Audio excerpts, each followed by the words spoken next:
South Korea, the tech-savvy and busy country known for the most unhappiest students in the world. We decided to learn more about their extreme nighttime studying sessions that go until 10 o'clock at night. We found out more from people who've experienced the night studies first and secondhand. Nighttime studying allows schools and the education department to get students to study, at least during that time, mandatorily. Because your brain doesn't work as well as it does at nighttime. It can help you if you have like a lot of homework and you have to get it done and you have no other time to do it. To some degree, the students who are very motivated to study and give them an extra hand when they need it. School forcing students to sit down and do the work even at nighttime enables students to lengthen the opportunity of searching and studying various subjects and the homework they have. Well, the first thing apparently is that the students get stressed out. Second thing is that it sort of is detrimental for the students that want to pursue a career in other fields rather than proper education and studying. I think it's too strict because people in Korea, they study too much. They have, that's their entire life. I mean, there are so many people who don't study even though they are forced to. So I don't think it's really effective. Students have their own environment. They can concentrate the best. I think it's probably too intense for students for the age and the pressure that they're under anyway. I think the pressure comes more from a societal viewpoint and from their parents' influence. So they're not interested in studying at night to this degree. This is not motivated by them. It does nothing come from themselves. After a certain time, your brain can't function all the way, and it can't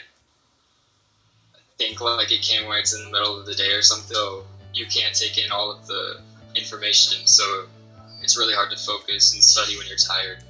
Positive aspects of nighttime studying can also be considered as a negative effect because, as we all know, Korea focuses heavily on the length of studying, but the trend of the international society in matters of education focuses on quality and freedom of these individuals like us to find what we love. So in that case, maybe just sit down and studying even until nighttime isn't the kind of the positive ones, the characteristics and aspects of education.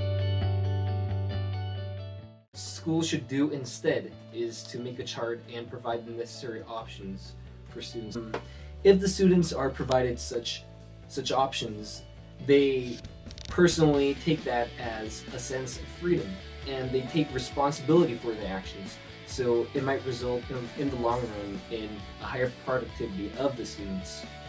Instead of making students study, I think you should put the motivation, instead of making people... Perhaps they could introduce something in the school like a rest zone or a quiet zone, something that they could just go and have a quiet time away and then come back to it, so that there's kind of a break there for them.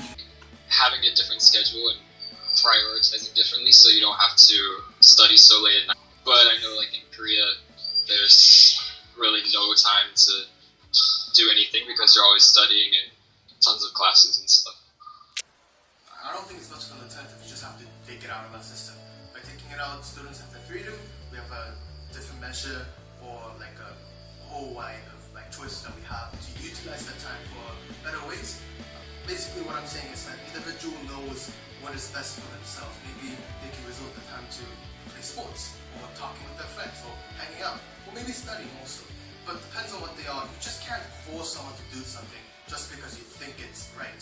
Because once you're forced, they do not find the reason what they're supposed to do or why they're supposed to do it. So you see a lot of situations and side effects where students simply run away, don't do anything, or sleep.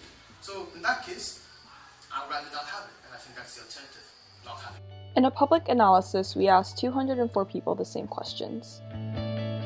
We firstly asked them whether the people were attending elementary, middle, or high school, to find out which age class thinks in which way. We secondly asked if they agree or disagree with enforced night studies. According to the statistics, we have found about 40% of the people having this policy in mind positively, and 37% of the people against it. By analyzing this, we found that the amount of people for both groups who advocate this and dislike this were almost the same. The majority of Korean students agree that it shouldn't be forced and were more attracted to the idea of having an opinion and the freedom to choose where and when they could study. Opposing, the people that were pro-night studying even gave us a personal experience when they were in high school and a fellow classmate that rose their grades through extra studying.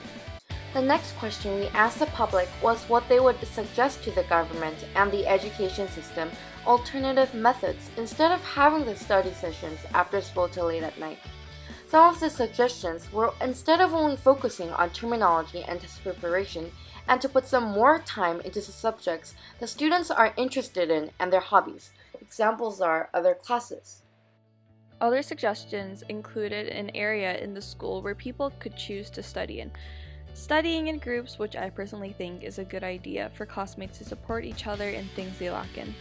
And a bit more popular opinion was 보충수업, and which translated it means a replenishing or supplemental extra class that helps you in the subjects that you lack in. Slowly but surely, small changes are being made in South Korea's broken education system. Recently, the Gyeonggi-do province presented that they're getting rid of the nighttime studying sessions entirely starting in 2017. Changes are being made, but are they for the better?